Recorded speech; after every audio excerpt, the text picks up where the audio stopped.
rules.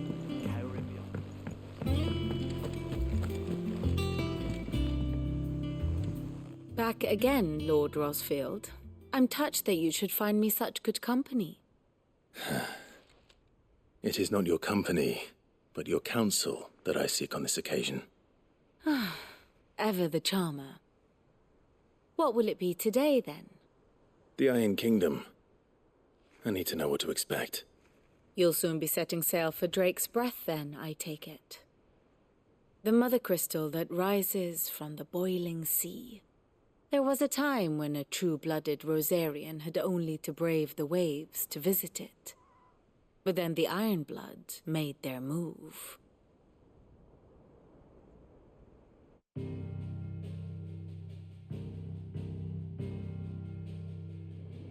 As you know, the Iron Kingdom rules over the islands to the west of Storm. Or rather, its church does. But this is not the pragmatic approach to state religion employed by the Holy Empire to manipulate the masses. No, the Iron Kingdom is the literal embodiment of the crystalline orthodoxy. And so, if one is to understand it, one must start there. As the name implies, the orthodoxy holds the mother crystals sacred, and they do not take kindly to heathens plundering the objects of their worship for the means to fill washtubs and light lamps with frivolous feats of magic. Indeed, the faithful consider ether a sinful thing, a poison no less. And to them, a dominant is an instrument of evil, albeit one they have proven only too happy to turn against their enemies. Some 80 years ago in Northern Storm, Drake's eye collapsed. Soon after, in pursuit of ether and with the blight at their backs, the Northern Territories descended upon the Grand Duchy of Rosaria. And when the Shields of the Flame marched north to meet them, the Iron Kingdom spied an opportunity. A few short days later, the Crusaders landed on the island of Mount Drastanus, home of Drake's Breath, and plucked it from the Duchy's grasp. Rosaria tried to reclaim it, of course, but to no avail. I doubt more than a handful of Duchy men have set foot on its shores in your lifetime. Nor are they like to again, under the Empire's stewardship, meaning the Iron Blood will keep their island. And with it, the foothold they need to march on mainland soil when next they spy an opportunity.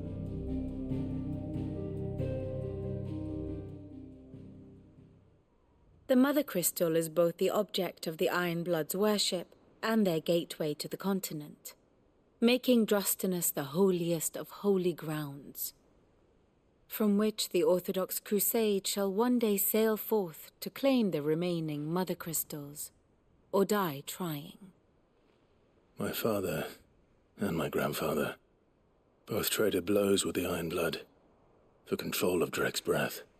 Had things unfolded differently at Phoenix Gate, we would have sent our entire fleet against them. But instead, they sent their fleet against Rosaria, sacked the capital, killed the men, and captured the women, including Jill. I'd say you'd be forgiven for wanting a little revenge, Clive. My only aim is to destroy the Mother Crystal. But thank you all the same. Not much else to do here. Let's see if Jill's ready. How did we never hear about these There are Guardians new of the billets Flame? being posted. Clive! Oh, am I glad to see you. Is something wrong? It's Blackthorne. He ain't himself. And if I'm honest, he ain't been for a while. Normally it only takes a couple of drinks to perk him back up, but not this time. Something's getting him down.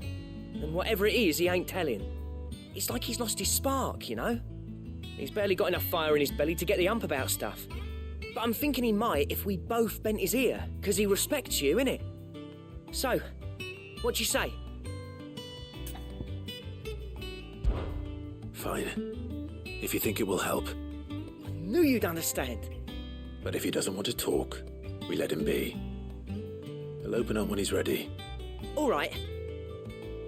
Now, he'll only smell a rat if we both turn up at once. So, I'll go first, and you can meet us at the forge. Wait a bit, then head over when you're ready.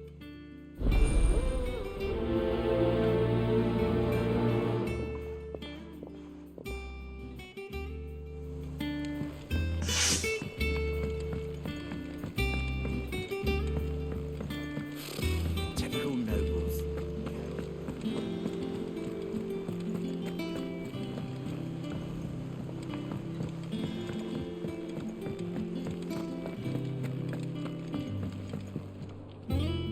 I didn't take you for a scholarly van. Oh, this? Well, it's Valisthea, a culinary pilgrimage. I borrowed it from old tomes. Seems there's no creature in the realm so foul it can't be cooked up into something delicious. Think I'll stick to the unfoul ones, thanks. Oh, where's your sense of adventure, Sid? Honestly, one glance at these recipes, and even you would trade in your sword for a butcher's cleaver. From spit roasts to sweetmeats, this book has them all.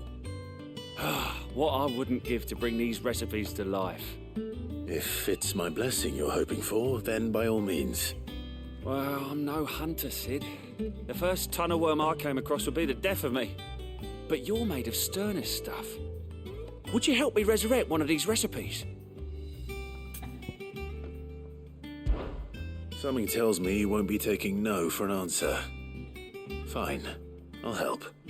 Fantastic! Thank you. So, dare I ask what's on the menu?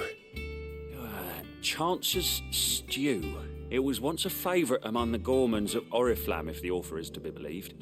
Though Molly's never heard of it. The only problem is that while the recipe is extremely detailed in most respects, it's infuriatingly cryptic as to the main ingredient.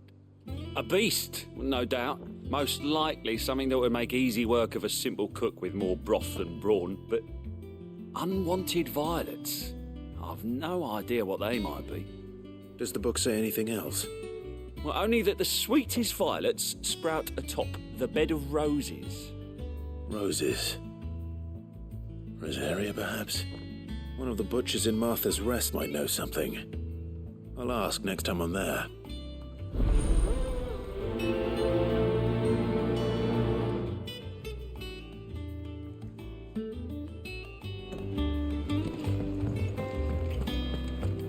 That monster's taken quite a liking to Lady Caer.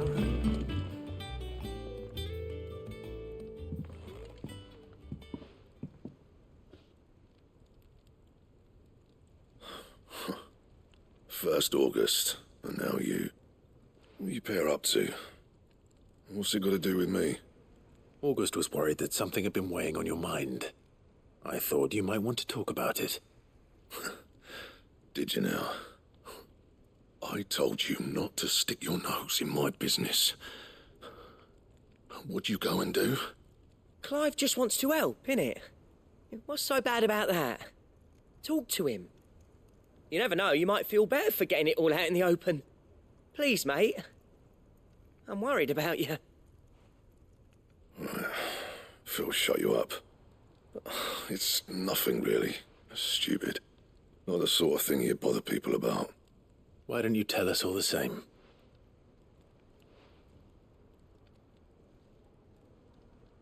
Charon and I have an arrangement.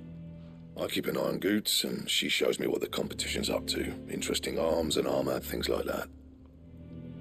Anyway, the other day, she shows me a cuirass she's come by. Masterpiece of level work. Light, supple, and tougher than it had any right to be. Made my stuff look like heavy, clumsy shit.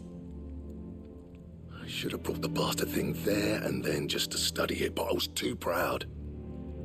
And now every time I reach for my hammer, I'm reminded that I'm not the craftsman I thought I was.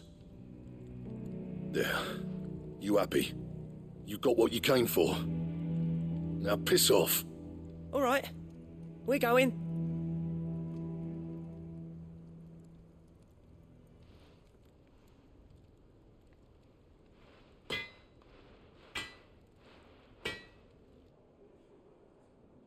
I always thought of old Blackthorne as a bit of a force of nature. Like a storm cloud full of ale. Didn't think anything could rattle him. Least of all a stupid piece of leather. Blackthorne's always taken pride in his craft. Questioning it means questioning himself. Something tells me this is only going to get worse. If he has doubts, it will affect his work, which will only add to his problems. We need to nip this in the bud. I couldn't agree more. He said he should have bought that cuirass. Perhaps we should track it down for him. Assuming you're happy to help, that is. Too bloody right I am. Glad to hear it. First things first, then. We need to speak to Charon.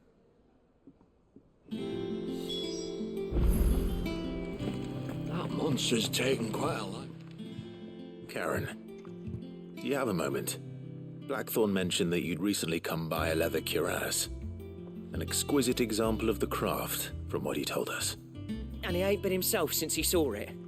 So we thought we'd buy it for him. Sorry, sold it already.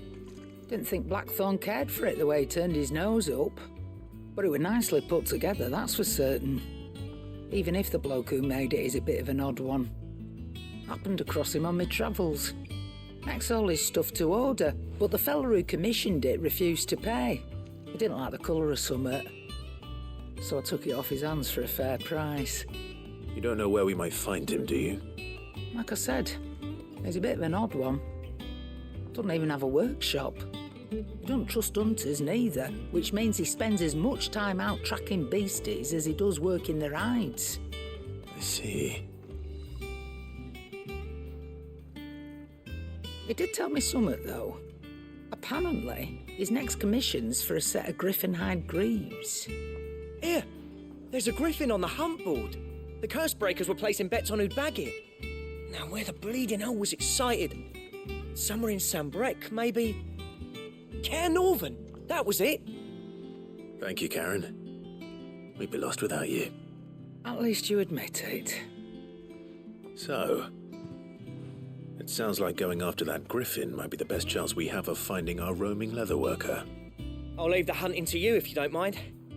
While you get on with that, I'll ask around the markets. See if I can't sniff out who he is and where he's hiding. Good idea. Hopefully one of us will be able to track him down.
Good day to you, Sid.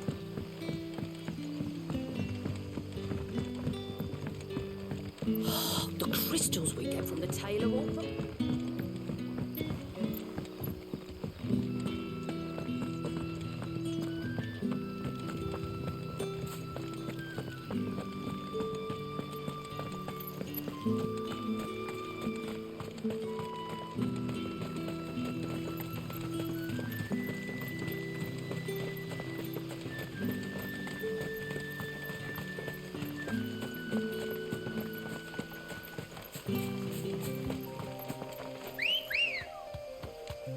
Come on. Yeah!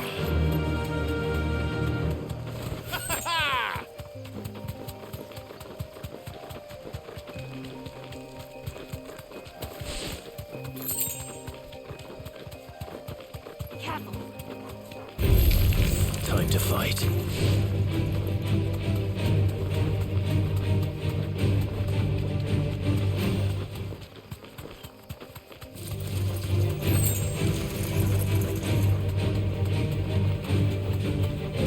Yes!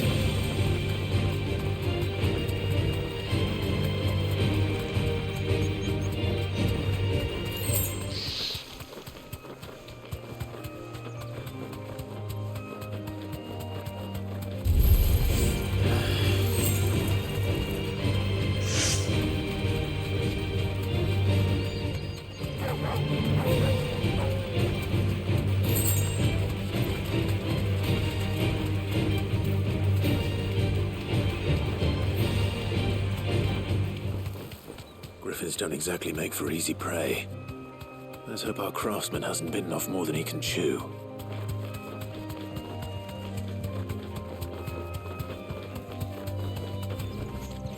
You deserve a rest.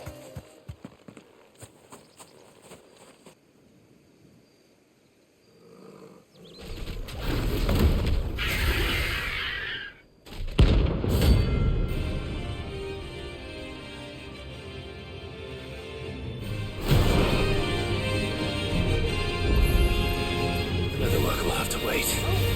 Torgal, look sharp.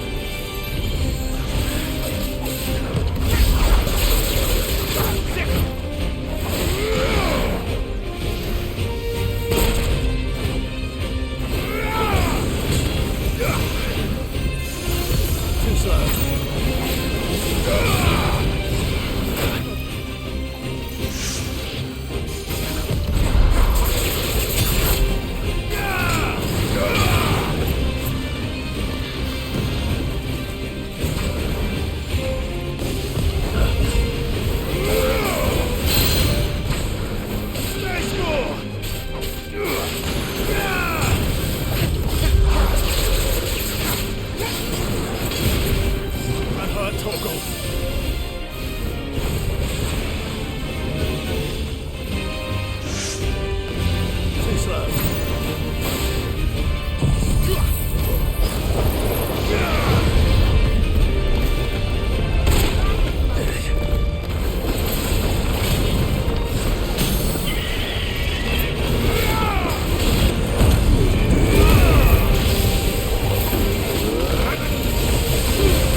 Is something there, boy?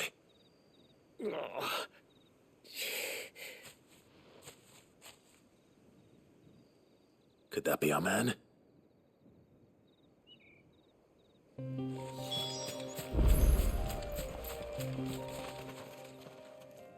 you all right? Dare say I'll survive. That griffin caught me before I could get an arrow off. Must have lost sight of me in the grass, though. I'd be dead if it hadn't. More likely than not. The name's Kamil. I'm a lowly leather worker, if you couldn't tell by the smell of me. Not so lowly from what I hear. Do you remember selling to a merchant by the name of Charon?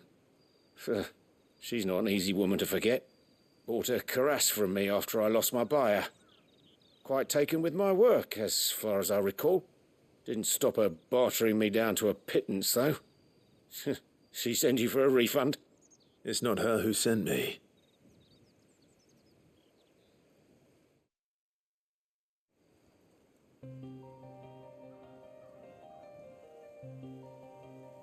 Well, consider me flattered. You should be. He's a master of his art, and not an easy man to impress. Blacksmiths are proud folk. It's a rare thing indeed for one to praise a glorified tanner. And I don't imagine an impressive swordsman like yourself would be getting your steel from any but the best. I'd dearly love to help a fellow craftsman, but... Well, actually, I suppose you could give him this. What is it? Treated leather. Same stuff I used to make that cuirass. If your man's as skilled as he sounds, he'll know what he's looking at. You sure? Well, you did save my life. And thanks to you, I'll be going home with all the griffin hide I can carry. I'd say it's the least I can do. Short of showing him how to make the thing myself, that is. But there are rules against it. Secrets of the trade and whatnot. In that case, I'll see that he gets it. I'd be much obliged if you would. Right. I've got some greaves to make. You send your blacksmith my regards. Will do. And thank you.